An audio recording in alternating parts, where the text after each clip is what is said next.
রাধে রাধে। তো আজকের রাধাকুণ্ডের পাশে এমন দুর্লভ একটি তোমাদের দর্শন করাবো, যেটি খুব কম মানুষেরই জানা।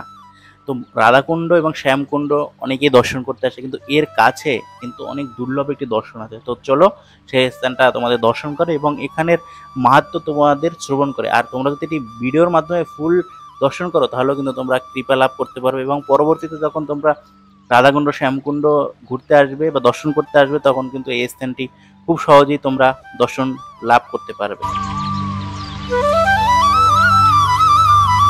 রাধাকুণ্ডের একদম কাছে শ্রী রাধারানীর একটি মন্দির আছে এবং সেই মন্দিরের কাছ থেকেই এই স্থানে যেতে হয়।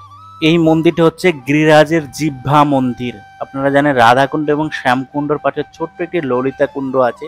তো রাধারানীর সখীরা যখন এই রাধারানীর সহ যখন এই ললিতা কুণ্ডটি খনন করে, তখন এই গিরিরাজকে পাওয়া গেছিল এবং গিরিরাজের গায়ে চোট লাগার কারণে, মানে তার জিহ্বাটা কেটে যাওয়ার কারণে অনেক রক্তপাত হয়েছিল। তো তখন রাধারানী কি করেছে, এই স্থানে নিয়ে এসেছিলেন এবং গিরিরাজকে স্থাপন করেছিল এবং তখন বরদান দিয়েছিল যে গিরিরাজ পরিক্রমার করলে যে ফল লাভ হবে, আর এই স্থানে মাত্র 7 বার যদি পরিক্রমা করে, তাহলে কিন্তু সেই একই ফল লাভ করতে পারবে।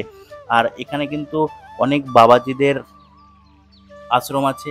তো আপনারা এখানে যাবেন, দর্শন করবেন। এখানে খুব সুন্দর এবং এখানের পরিবেশটা এত সুন্দর, আপনারা গেলেই বুঝতে পারবেন। এখানে অনেক ভক্তরা পরিক্রমা করে। আর আমরা গিয়েছিলাম তখন দুপুর 1টা বাজে। তো তখন ওই সময়টা বৃষ্টি হচ্ছিল, তো ওই সময়টা বেশি কোনো লোক ছিল না।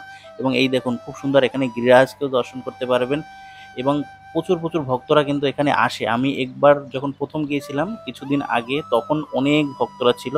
তো এখানে এই মন্দিরের পিছনেই কৃষ্ণদাস কবিরাজের ভজন কুটির, তো সেটি আপনারা দর্শন করতে পারবেন।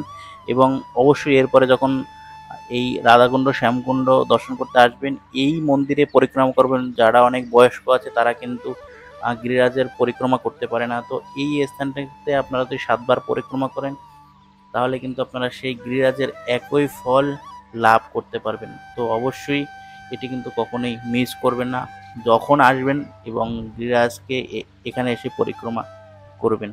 তো আশা করি সবার এই ভিডিওটি ভালো লাগছে। আপনারা সম্পূর্ণ ভিডিওটি দর্শন করুন, আরও ভালো লাগবে। রাধে রাধে। এবং আপনারা কিন্তু আমার ভিডিওর মাধ্যমে ঘরে বসেই খুব সুন্দর সুন্দর দর্শন করতে পারছেন, অনেক কোনো স্থান আপনারা দর্শন করতে পারছেন। তো সবাই কমেন্ট করুন, তো এরপরে আপনারা কোন স্থানটি দর্শন করতে চাইছেন সেটি আমাকে কমেন্টসের মাধ্যমে বলুন। আমি অবশ্যই চেষ্টা করব আপনাদের দর্শন করানোর জন্য। রাধে রাধে।